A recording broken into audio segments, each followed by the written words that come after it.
Le journal Alice Berthe Barandaou.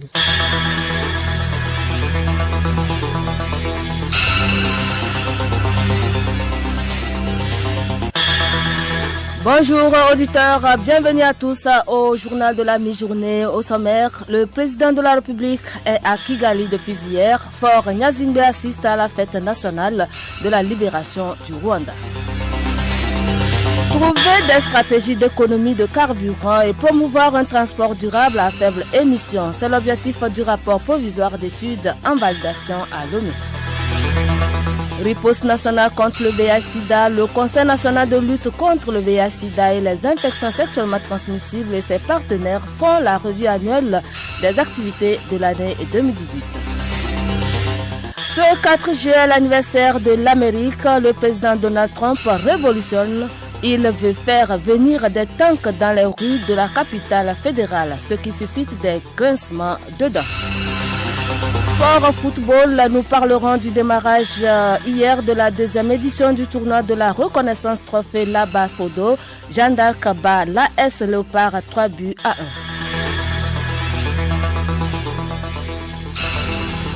Radiolomé.tg. Encore une fois, bienvenue à tous. Le chef de l'État, Fort Gnazingbe Gnazingbe, est arrivé hier, mercredi, à Kigali, la capitale rwandaise, en provenance de Kinshasa, où il a effectué une brève visite de travail. Ce jeudi, le numéro 1 togolais assiste à la célébration du 25e anniversaire de la fête de la libération du Rwanda. Gabriel Aïna. L'événement placé cette année sous le thème « Ensemble, nous prospérons » souligne l'importance de la gestion de l'unité pour la nation rwandaise. La célébration sera marquée par un hommage aux victimes du génocide de 1994, des défilés militaires et civils, ainsi qu'un important discours du président Kagame sur la paix et l'avenir de la nation. Le président du Togo, Fort Gnazingbe, saisira l'occasion pour transmettre ses chaleureuses félicitations à son homologue et au peuple du Rwanda tout entier, ceci au nom du peuple togolais. En marge des festivités, le chef de l'État togolais aura un entretien avec le président Paul Kagame sur des questions d'ordre bilatéral et les problématiques de l'heure. Les magistrats et les officiers de police judiciaire sont sensibilisés depuis ce jeudi sur l'exécution rapide de demandes d'entraide pénale internationale. Cet atelier de 2 jours créé à lutter contre la criminalité transnationale est organisé par le ministère. Hélène Assabi. Oui, l'entraide pénale internationale est une diversité de collaboration entre 2 États pour le rassemblement des preuves en matière de poursuite pénale. Au Togo, selon le rapport d'activité 2018 de la Direction des affaires pénales et des grâces, sur 14 demandes d'entraide pénale internationale transmises aux autorités togolaises, seules 3 ont été exécutées. Ce faible résultat constitue donc une faille dans la chaîne de la lutte contre la criminalité transnationale organisée. L'une des causes serait la négligence des officiers de police judiciaire et des magistrats sollicités pour l'exécution. Cette rencontre va donc permettre de les motiver afin de promouvoir l'efficacité de la justice pénale dans la lutte contre le crime organisé. Isidore Akowegnon, directeur des affaires pénales et des grâces. À leur faire un rappel des formes à suivre pour mener des enquêtes dans le cadre de l'entraide pénale internationale efficace. Le second objectif cible les délinquants eux-mêmes. Et le message à leur endroit par cette activité est clair. Clairement, nous leur disons que nous n'acceptons pas que ceux qui évoluent, prospèrent dans la criminalité transnationale organisée, le terrorisme, le trafic illicite de migrants, le trafic de drogue, le blanchiment de capitaux, ces gens-là ne peuvent pas venir rester dans notre pays, organiser, développer, diriger leurs activités de par le monde. Nous allons les faire appréhender. L'atelier s'inscrit dans le cadre du programme d'appui au secteur de la justice PASJ, lancé il y a 3 ans au Togo et financé par l'Union européenne. Le 4e Forum national des partenaires de la mise en œuvre des interventions en matière de lutte contre le VIH-Sida se tient depuis ce jeudi à Lomé. Les participants vont faire la revue des activités de la riposte nationale au titre de l'année 2018, notamment le bilan des 3,90 Juliette Camdet. Le premier 90 signifie que 90% des personnes infectées soient diagnostiquées. Le second, que 90% des personnes diagnostiquées reçoivent un traitement antirétroviral. Et le dernier, 90% des personnes recevant le traitement aient une charge virale supprimée à l'horizon 2020. Où en sommes-nous au Togo?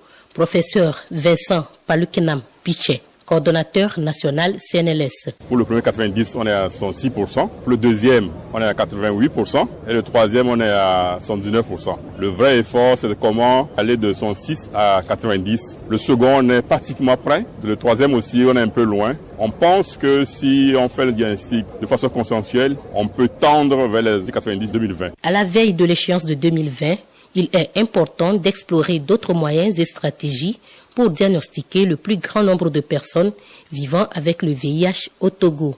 Professeur Vincent Piché. Dans la prévention, c'est trouver les meilleures stratégies pour atteindre les femmes, les jeunes, et donc assurer le conseil dépistage. Avant, on faisait le dépistage de façon standard pour toutes les populations. Or, si vous voulez toucher les personnes dépistées, séropositives, il faut aller là où la prévalence est plus élevée. Et on connaît les régions qui ont une prévalence plus élevée. Je vous donne l'exemple. À Maritime, Lomé commune, on a une prévalence autour de 3,5%. Alors que dans la région Savane, on est à 0,3%. Donc, c'est d'aller vraiment de façon stratégique là où la prévalence est élevée. Le Togo se place au-dessus de la moyenne de l'objectif 90 dans la sous-région. Toutefois, des efforts restent à faire pour de meilleurs résultats. Dr Christian Moala, directeur pays ONU-SIDA.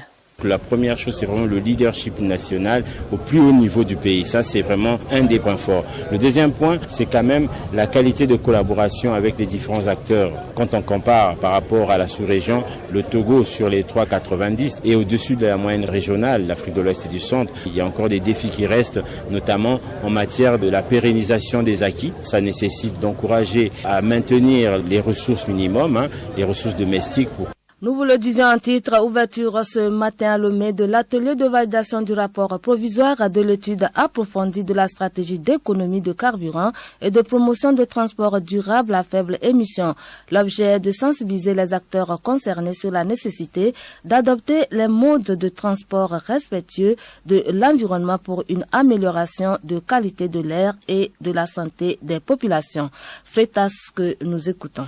L'atelier naît d'une prise de conscience des autorités nationales de l'impact négatif du transport. Donc dans ce cadre, l'ONU Environnement a initié un projet pour aider le Togo à voir quels axes pourraient lui permettre de réduire les émissions de CO2 et les gaz polluants. On va établir une feuille de route qui va permettre au gouvernement de savoir ce qu'il faut faire exactement pour arriver d'ici 2030 à réduire les émissions de CO2 et ceux de gaz polluants. Le Togo est dans la queue des pays où les émissions sont très élevées. Et cela est normal parce qu'on a un parc qui est vieillissant. Donc il faut que les politiques en tiennent compte. C'est un coût pour les finances publiques, le fait de ne pas s'attaquer à ce problème. Durant 2 jours donc, les participants vont plancher sur le choix des axes prioritaires et la pertinence des éléments de la feuille de route. C'est le directeur du cabinet du ministère de l'Environnement, du Développement durable et de la Protection de la Nature, représentant son ministre Paul Koudaïdi Kodjo, qui a ouvert les travaux.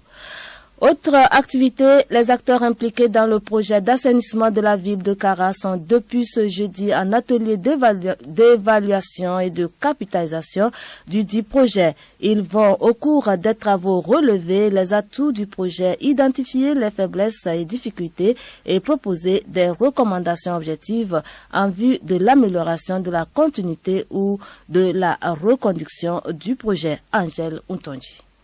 L'assainissement relativement peu développé dans le pays est particulièrement obsolète, voire inexistant dans la ville de Kara. La non-existence de moyens d'assainissement crée donc beaucoup de maladies dans le milieu. Consciente de ces problèmes, la mairie de Kara a sollicité l'appui des partenaires pour lui permettre de répondre aux enjeux de la création de ce projet. Débuté depuis 2017, le projet a permis la mise en œuvre d'une station d'épuration et un réseau d'égouts auxquels sont raccordés achever les ouvrages sanitaires de conception du quartier Ewaou. Souleymana Alassani, secrétaire général de la mairie de Kara. Les travaux de réalisation de ces projets d'assainissement ont été démarrés par la construction des caniveaux, les bretelles, le collecteur principal ainsi que la grande station de traitement des eaux usées. Aujourd'hui, dans le quartier pilote que nous avons baptisé Ewaou, il existe un collectif de traitement des eaux usées qui permet de drainer toutes les eaux usées des ménages vers une station qui se traite. Donc il n'y a plus question de vidange, il n'y a plus question de comment va couler l'eau dans les familles. Donc la capitalisation va concerner de voir des atouts et de relever des insuffisances par rapport aux recommandations qui ont été faites dans le cadre de la participation de tous les acteurs. Le projet a également permis d'améliorer les conditions de vie des habitants du quartier Ewaou de la ville et particulièrement les conditions d'hygiène et d'assainissement des populations du quartier. Il a également renforcé la mairie de Kara dans son rôle de maître d'ouvrage. Le projet a reçu l'appui financier technique du syndicat interdépartemental pour l'assainissement de l'agglomération parisienne. Le journal Alice Berthe Barundaou. Hors du Togo, nous allons d'abord en Algérie. Abdelkader Ben Salah appelle à un dialogue national inclusif pour préparer l'élection présidentielle.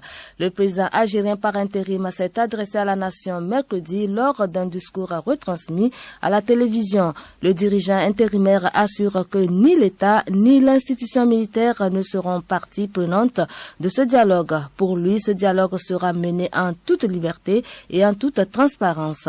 Il sera conduit par des personnalités nationales crédibles, indépendantes, sans affiliation partisane ni ambition électorale, a-t-il promis. Ce dialogue est urgent et plus que nécessaire, estime le président intérimaire. Donald Trump révolutionne la fête nationale américaine ce 4 juillet. Le président entend se placer au centre d'un événement traditionnel censé célébrer l'unité du pays. Donald Trump prévoit de faire un discours sur les marches du Lincoln Memorial et fait venir des tanks dans les rues de la capitale fédérale, ce qui suscite des grincements de dents. Angèle Untonji. Des chars d'assaut dans les rues, des avions de combat dans le ciel et un discours du président à l'endroit même où Martin Luther King avait enflammé la foule avec son célèbre I Have a Dream, a estimé Donald Trump dans un tweet mercredi, promettant que ce sera le spectacle de toute une vie. Le programme de la fête de l'indépendance tranche avec le déroulé habituel de la journée qui s'étire normalement dans un esprit bon enfant autour des fanfares et des feux d'artifice sans aucune intervention politique. Rappelons que Donald Trump a été fasciné par le défilé du 4 juillet auquel il a assisté en 2017 et entend apparaître comme le grand ordonnateur d'une journée exceptionnelle, quitte à piocher 2,5 millions de dollars dans le budget des parcs nationaux et susciter la colère des démocrates.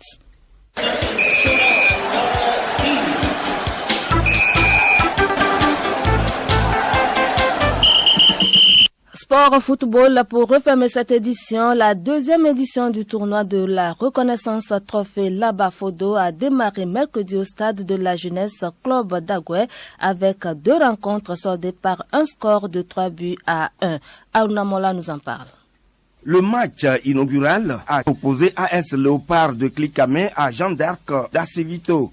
À l'arrivée, c'est le club d'Acevito qui a pris le dessus sur son homologue de Clicamé battu 3-1 avec un doublé de Desmond Gaba au 13e et 39e minute et un but de Jean-Paul Akpla en toute fin de partie. Le but réducteur des Léopards de Clicamé est l'œuvre d'Edem Koutche à la 20e minute. C'est le même score de 3-1 qui a sanctionné la première affiche qui a mis aux prises Salut et Joie d'Adi de Gomé et le club de Tchekpo. Labakojo Fodo, parrain du tournoi, satisfait de la prestation des jeunes joueurs. Je suis très content de venir assister à cette deuxième édition du tournoi de la reconnaissance Trophée Fodo là-bas. J'étais au tribune avec mes managers et quelques coachs. On était dans le même sens. Et il y a eu beaucoup de talent. À voir certains jeunes jouer, on dirait qu'ils sont sortis des centres de formation. Ce n'est que le début et on espère voir encore beaucoup plus de jeunes qui peuvent faire valoir leur talent. Si ils ont leur chance, que les portes s'ouvrent pour eux, pour devenir des grands joueurs, pour servir cher pays, le Togo, dans l'avenir. C'est très important de coupler le football avec les études ou encore l'apprentissage d'un métier. La compétition observe une pause et va reprendre au lendemain de la finale de la CAN Égypte 2019.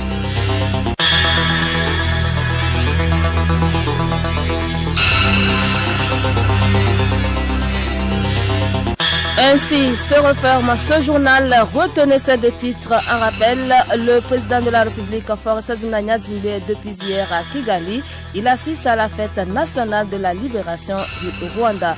Et puis, trouver des stratégies d'économie de carburant et promouvoir un transport durable à faible émission, c'est l'objectif du rapport provisoire d'études en validation à Lomé. Bonne suite de programme sur Radio Lomé.